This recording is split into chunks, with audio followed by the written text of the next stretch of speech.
साहित्य का सफ़र चैनल में मैं राम शर्मा का आप सबका स्वागत करता हूँ। दोस्तों, आप सबके सामने एक ऐसे कवि को मैं आज लेकर आया हूँ जो गंगा जमुनी तहजीब का सरताज है, जिसकी कलम से जो शब्द निकलते हैं वो नाद से अनहद तक जाते हैं, जिनके द्वारा खींची गई रेखाएं स्वर्ण रेखाएं बन जाती हैं और शब्द अनुरागी के तौर पर जो कोटा की सरजमीन से वाबस्ता है। जी हाँ दोस्तों, मैं बात कर रहा हूँ बशीर अहमद मयूख साहब से। आज हम तारुफ करते हैं, यद्यपि वो किसी परिचय के मोहताज तो नहीं है, लेकिन हम सब उनके आशीर्वचनों को सुनने के लिए लालायित हैं। तो आइए दोस्तों, परिचित होते हैं कि किस प्रकार से बशीर अहमद मयूख साहब का साहित्यिक सफ़र प्रारंभ होता है। कोटा जिले के अब तो 12 तहसील है, 12 ज़िला है। तो 12 ज़िले के एक कस्बा छिपारोद में मेरा जन्म हुआ। उस छोटे से कस्बे में मेरे पिता सेठ अली मोहम्मद खान नगर सेठ माने जाते थे और साहित्य की रुचि तो हमारे खानदान में है जी। फादर भी हाड़ौती में कभी कभी रचनाएँ लिखते थे और फारसी में लिखते थे, लेकिन उनका कभी दरबार की सालगिरह पे या जन्माष्टमी पर 2 बार ही झुकता था। जबकि तहसील निजामत में दरबार की सालगिरह पर कवि गोष्ठी होती थी और जन्माष्टमी पर स्कूल में होती थी। मेरे बड़े भाई खलील अहमद अफरीदी उर्दू में लिखते थे जी। तो एक तरह का पारिवारिक परिवेश ही हमारा जी जी जी साहित्य का रहा है। वैसे हम लोग उत्तर प्रदेश से आए थे। अच्छा। और हमारा परिवार खान अब्दुल गफ्फार खां के कबीले से ताल्लुक़ रखता है। अच्छा। अफरीदी पठान। जी जी जी। और माँ जो है वो नवाब मोहम्मद अली खां, नवाब फरुख के उनके ख़ानदान से थे। उन्हें अभी भी अब तक गुजारे के साथ असरफिया मिला करती थी। जी जी जी। तो एक पारिवारिक परिवेश अब तक हमारा एक संस्कारित रहा है, तो वो संस्कार मुझ में भी आ गए। जी। उस ज़माने में हमारे पत्रिकाएं बहुत आती थी, मैगजीन, सरस्वती, विशाल भारत जी। ये पत्रिकाएं उस समय चलती थी। चांद का फांसी अंक भी मैंने देखा है। जी। तो ये सारा मुझे पढ़ने का बहुत शौक था। मैं बिना पढ़े खाना नहीं खा पाता था, साथ साथ पढ़ता रहता था। माँ टोकती थी कि मक्खी खा जाएगी, खा ले। सोते समय पढ़ना जरूरी था मेरे, बिना पढ़े नींद नहीं आती थी जी। तो करोड़ों पृष्ठ पढ़े मैंने जी। और तोता मैना का किस्सा से लेकर ऋग्वेद तक, वेद तक सब देखा मैंने। क्या बात है। तो लिटरेरी एक तरह का बिल्कुल परिवार में बाई जीन्स मान लो। जी जी जी। संस्कार में हमारा शामिल था। जी जी बिल्कुल। 94 साल का नवयुवक कवि बशीर अहमद मयूख आज भी जिस चेतना और ऊर्जा से भरे हुए हैं, हम सब के लिए प्रेरणा का एक कारण है। दोस्तों, आइए हम पूछते हैं कि इनकी कलम की यौवन की यात्रा में ये किस कवि से मुतासिर थे, इनकी शिक्षा दीक्षा कितनी रही। आइए स्वयं मयूख साहब से जानते हैं। मेरे बारे में लोगों को भ्रम हो जाता है कि मैं बहुत ऊंची शिक्षा पाए हुए साहित्यकारों में होऊंगा। मैं स्पष्ट कर दूं कि स्कूली शिक्षा की दृष्टि से मैं 8वीं क्लास से अधिक नहीं पढ़ पाया और सन 42 के आंदोलन में मैं 7वीं क्लास में था, उसमें मैंने हिस्सा लिया। विद्यार्थी जीवन में मेरा एक तरह की आज़ादी के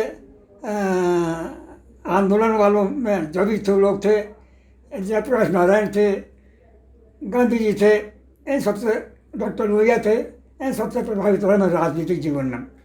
राजनीति के अलावा साहित्य में मेरा योगदान ये है कि मेरा लिखा हुआ विदेशों में पढ़ा जा रहा है। जैसे मेरी एक कविता जापान के ओसाका यूनिवर्सिटी के विदेशी भाषा विभाग के हिंदी पाठ्यक्रम में पढ़ाई जा रही है। एक लेख मॉरिशस में पढ़ाया जा रहा है। तो खाली कविता नहीं, कविता के अलावा, साहित्य के अलावा ये मेरे बहुत से शौक़ रहे हैं। जैसे मैं घुड़सवारी की, मैंने अच्छा, ड्राइविंग की, अच्छा, शास्त्रों में, संगीत में मैं कई तरह के वाद्य बजाना जानता हूँ। मैं क्या बात है। सारंगी, सितार, टिलरुबा, इसराज और शहनाई और बांसुरी तो अभी भी बजाता हूँ, रखी मेरे पास। अरे वाह वाह वाह वाह वाह। तो ये सारे मेरे पारिवारिक शौक, यानी इस ज़माने में जो एक सेठों को जो वो होते थे, वो सारे शौक मुझमें रहे हैं। लेकिन मतलब ये है कि वो गलत शौक नहीं रहे, लेकिन परिवार में जो संपन्न लोगों के जो शौक रहते थे वो शौक रहे जी। तो इस सब का प्रभाव पड़ा मेरे पर। रसोई में, पाक शास्त्र में मैं वेज नॉन वेज दोनों तरह का खाना बनाना अच्छी तरह जानता हूँ। बहुत अच्छे। और ख़ास तौर से मेरा सोन हलवा मैं बनाया करता था, परिवार में सब पसंद करते थे। सोन हलवा बनाना मेरा खास हैबी थी। और मिठाई में मुझे इतना शौक़ था कि लोग मुझे हलवाई का बुलाव करते थे। इतना मैं मिठाई का शौक रहा। तो ये सारे शौक़ रहे मेरे। और भी बहुत से, यानी साहित्य के अलावा भी बहुत से शौक़ रहे मेरे। अब जहाँ आप प्रभावित की बात करते हैं तो प्रभावित मैंने बता दिया कि विद्यार्थी जीवन में आज़ादी के आंदोलन से प्रभावित रहा मैं। और मैंने वही खादी पहनना शुरू कर दिया था, खादी टोपी लगाना शुरू कर दिया था, चरखा तक काटना शुरू कर दिया था मैंने जी। ये सारा बात करता था मैं। और तो इस सब का प्रभाव मेरे जीवन में पड़ा है। उसके बाद जाके मैं राजनीति में आया। तो राजनीति में मैं समाजवादी पार्टी के साथ जुड़ा। मैंने सन 52 का चुनाव भी लड़ा विधानसभा का, सोशलिस्ट पार्टी के उम्मीदवार से, सबड़ा से। हार गया अलग बात है, लेकिन पहला चुनाव था वो सोशलिस्ट पार्टी का, सन 52 का विधानसभा का, सबड़ा विधानसभा से। उस समय कांग्रेस के वेदपाल त्यागी जीते थे और मैं सोशलिस्ट पार्टी का उम्मीदवार था। तो राजनीति में मेरा दखल रहा है। सन 72 तक मैं राजनीति में रहा। सन 68 में कोटा, बूंदी, झालावाड़ तीनों का जिला के ऊपर जो संभागीय जिला अध्यक्ष होता है, संभागीय अध्यक्ष था मैं तीनों का। तो मैंने छोटे से गांव में डॉक्टर लोहिया तक को बुला लिया। एक छिपड़ोद में डॉक्टर लोहिया जैसे अखिल भारतीय स्तर के नेता को मैंने बुलाया, उनके सभा कराई। तो आइए मयूख साहब से जानते हैं कि उनकी पहली पुस्तक कौन सी थी और उस पुस्तक में ऐसा क्या लिख दिया कि यह देश में नहीं विदेश में प्रचलित हो गई, लोकप्रिय हो गई। तो आइए दोस्तों खुद मयूख साहब से पूछते हैं कि उनकी पहली पुस्तक क्या है और इसमें क्या लिखा है। मेरी पहली पुस्तक स्वररेख वेद मंत्रों का काव्य रूप है। इसमें वेद के 10 मंडलों में से चुनिंदा मंत्रों को कविता में किया है मैंने। और देश के सर्वश्रेष्ठ प्रकाशक भारतीय हिंदी के सर्वश्रेष्ठ प्रकाशक भारतीय ज्ञानपीठ ने इसे छापा 77 में। और मैं निवेदन कर दूं कि इस धर्म ग्रंथ के नाम पर धार्मिक गुरुजन वाली बात नहीं है। अगर मैंने वेद में जैसा पाया, देखा कि लौकिक भौतिक आधार संहिता है, जीवन के हर पक्ष को टटोलती है। अगर किसी एक पुस्तक में इतिहास, भूगोल, दर्शन, विज्ञान, अध्यात्म ऐसा सबका अवलोकन करना हो तो वो ऋग्वेद है। इसमें आपको अंतरिक्ष ज्ञान की बात भी मिल जाएगी, इसमें शोषण के विरुद्ध भी बात मिलेगी, इसमें जीवन के आचार संहिता सारी की सारी ऋग्वेद में मौजूद है। ये केवल धार्मिक ग्रंथ नहीं है। और काव्य तो साक्षात काव्य है। इसमें बहुत से उषा को लेकर जो कुछ भी मंत्र है वो पूरे अच्छे पूरे श्रृंगारिक कविता को अभिव्यक्त करते हैं। तो ये बहुत बड़ी बात थी कि भारतीय ज्ञानपीठ जैसी संस्था ने इसे छापा। और इसे श्रीमती तत्कालीन प्रधानमंत्री श्रीमती इंदिरा गांधी ने सन 73 में विमोचन किया। अगली पुस्तक जो है अरहत, इस अरहत का अर्थ क्या है ये जब किताब आती है तब जैन धर्म जानने वाले लोग बहुत सारे आपके बारे में चर्चा करने लग जाते हैं। आखिर इस पुस्तक के पीछे ऐसा क्या रहा कि यह विश्व स्तर पर प्रचलित हो गई? वैदिक कार्य के पश्चात मेरी दूसरी पुस्तक जैन दर्शन के जैन मंत्रों को कविता ने किया अर्थ नाम से प्रकाशित हुआ, और इसमें समय सार, नियम सार, प्रवचन सार, आचारांग, स्थानांग, सूत्र कृतांग, दशवैकारिक बहुत से जैन मंत्रों को इसमें मैंने लिया है। कुछ विशेष बात भी इसमें दिखी है मुझे, जैसे शोषण के विरुद्ध भी इसमें बात की है, और कुशासन के विरुद्ध भी बात कही गई है, और कई बातें ऐसी हैं जिसमें बहुत से लोग ये समझते हैं कि धार्मिक गुणधर्म वाली बात है, लेकिन नहीं, इसमें समाज के नियमन के आचार संहिता है। तो इस दृष्टि से मैंने किया। जैसे राष्ट्रपति भवन में तत्कालीन राष्ट्रपति वक्तरी अहमद साहब ने राष्ट्रपति भवन में एक समारोह हुआ था, हरदेव जोशी उसके अध्यक्ष थे समारोह के, केसी पंत वगैरह आदि थे, डॉक्टर एल एम सिंघवी आदि थे, ये सब मंच पर मौजूद थे, और मैं भी राष्ट्रपति जी के साथ मंच पर बैठा था। वक्तरी अहमद साहब ने इसका अभिनंदन किया था। कोरी लफाजी करने वाले साहित्यकार नहीं है बशीर अहमद मयूख। जी हाँ, जिन्होंने विश्व प्रसिद्ध शिव मंदिर, जो कि एक मुस्लिम साहित्यकार के द्वारा स्थापित किया गया, वो ऐसे ही हवा में बातें नहीं कर रहे, क्योंकि उनकी अगली पुस्तक है ज्योति पथ। ज्योति पथ में सर्वधर्म संभाव की बात बड़े पुरजोर ढंग से की है। न सिर्फ हिंदू, मुस्लिम, सिख, ईसाई सभी को जीने का एक मार्गदर्शक मंतव्य दिया है। ऐसे साहित्यकार को हम सब नमन करते हैं और आगे बढ़ते हैं उनकी अगली काव्य यात्रा की तरफ। के बिरला फाउंडेशन के द्वारा बिहारी पुरस्कार से पुरस्कृत अवधू अनहद नाज सुने। इस पुस्तक को आदरणीय बशीर साहब ने मुरारी बापू को समर्पित किया है।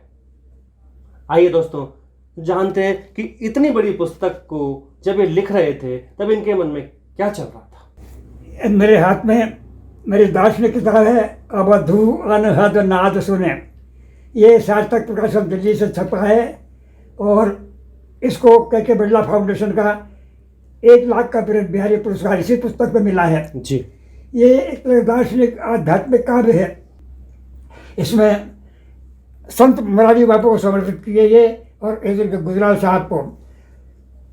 गुजराल साहब मेरी कविता के बहुत प्रेमी रहे हैं, और मुरारी बापू को कभी मिला नहीं मैं कथावाचक, लेकिन उनके प्रवचन मैंने दूरदर्शन पर सुन के उसको उनके प्रति मेरी आस्था हुई, इसलिए मैंने उनको दोनों को समर्पित किया है, और मैंने उनको भेजी भी है।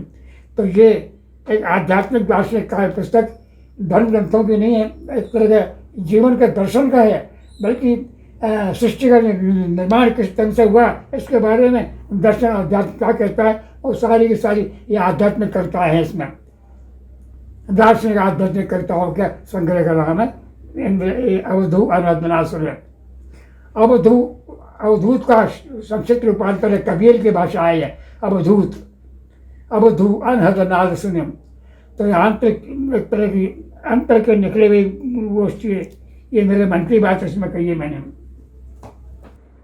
मैं आपसे यह जानना चाहता हूं कि कई साहित्यकार यश के लिए लिखते हैं, कीर्ति के लिए लिखते हैं, अर्थ के लिए लिखते हैं, शिव कल्याण के लिए लिखते हैं, आत्मश्लाघा के लिए लिखते हैं। आखिरकार बशीर अहमद मयूख साहब क्यों लिखते हैं? मेरा लेखन की मूल दृष्टि है मनुष्य के बीच में किसी भी नाम पर भेद नहीं करता, न रंग के नाम पर, न धर्म के नाम पर, न जाति के नाम पर, न देश के नाम पर। किसी भी नाम पर मनुष्य के बीच भेद के विरुद्ध मेरा सोच और जिसे मैं लिखता हूँ। दूसरा, सांप्रदायिक सद्भाव वाली बात होती है। संप्रदाय मनुष्य जाति का धर्म को बहुवचन नहीं मान कर एक वचन मानता हूँ, और इस दृष्टि से मैं एक वचन धर्म को मानते हुए और धर्म की नई व्याख्या करता हूँ, नया सोच देता हूँ। नई दृष्टि से नई सोच जब विज्ञान सम्मत हो, तर्क सम्मत हो, उसे ही मानता हूँ मैं, और उसे समाज को देना चाहता हूँ। तो समाज में बदलाव लाना अगली पीढ़ी के लिए है। मनुष्य कविता की दृष्टि 100 साल आगे की होती है, काव्य की 100 साल आगे की सोच कर उसके बारे में मैं अपनी कविता लिखता हूँ। काव्य जो है वो एक ऐसी विधा है जिसके बारे में 1 घंटे के भाषण में जो बात कही जा सकती है वो 10 लाइन में कह दी जाती है। इसलिए कविता के माध्यम से समाज को शिक्षित करने का एक प्रयास होता है। मैं अपने बारे में, वैसे मेरी कविता के बारे में क्या सोचता हूँ, ये मैं अपने एक वेद मंत्र के माध्यम से बात बता दूँ। एक वेद मंत्र जिसमें मैं बताता हूँ कि मैं क्या हूँ, अपने बारे में क्या सोचता हूँ। सुनिए, पहले वेद मंत्र, उसके बाद उसका काव्य रूप। ऋग्वेद का है, न बीजानामि यदि वेदमस्मिनीनः, न बीजानामि यदि वेदमस्मिनीनः, सन्नद्धो चरामि यदा मागन प्रथमजा, ऋतश्च दिग्वाचो अश्नुवे भागमस्याः। इसका काव्य रूप है, मैं क्या हूँ मैं नहीं जानता, मैं क्या हूँ मैं नहीं जानता, जो कुछ भी जैसा भी मैं भोला अज्ञानी, मन के बंधन में जकड़ा सा विचरण करता। वह जो सर्वप्रथम सर्जक प्रभु अखिल, वह जो सर्वप्रथम सर्जक प्रभु अखिल सृष्टि का, इंगित करता मुझको ऋत की सत्य दृष्टि का।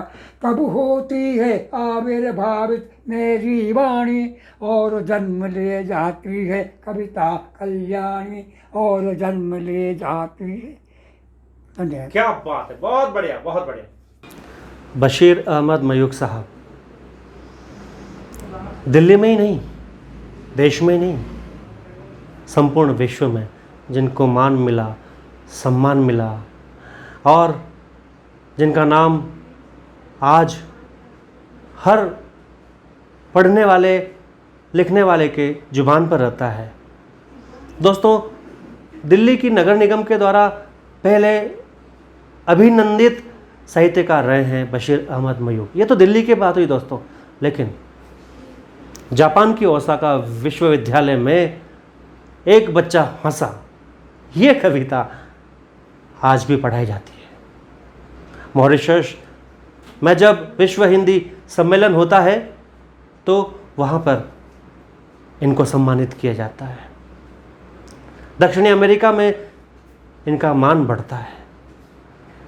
लंदन में कई मंचों पर इनको बुलाया जाता है। दोस्तों, ये बड़े ही सौभाग्य का विषय है कि यह हमारे कोटा की सरजमीन से वाबस्ता है। वो और लोग हैं जिन्हें गैरों ने विष दिया, वो और लोग हैं जिन्हें गैरों ने विष दिया, हमको तो आस्तीन के सांपों ने डस लिया। हर सांस जिंदगी की नीलकंठ बन गई, हर सांस जिंदगी की नीलकंठ बन गई। हमने हवा के साथ में इतना जहर पिया, हमने हवा के साथ में इतना। हमको एक गिला मानो शिकायत, हमको अंधेरी रात से कोई गिला नहीं, हमको अंधेरी रात से कोई गिला नहीं। हमसे सदैव सूर्य के बेटों ने छल किया, हमसे सदैव सूर्य के बेटों ने।